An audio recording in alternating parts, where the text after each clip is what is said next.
How to install the gutter trim.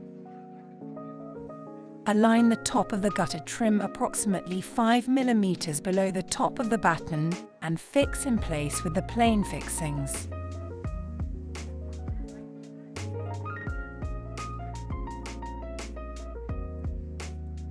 At the gutter edge, pull the membrane taut and install top gutter trim with the color-coded fixings supplied.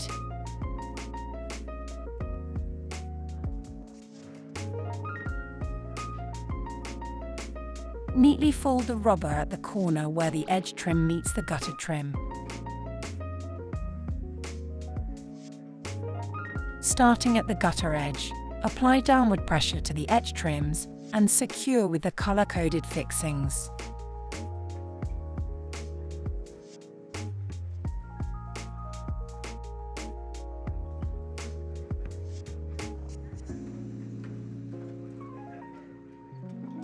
Leave a 5 mm gap between adjoining trims to allow for expansion and contraction.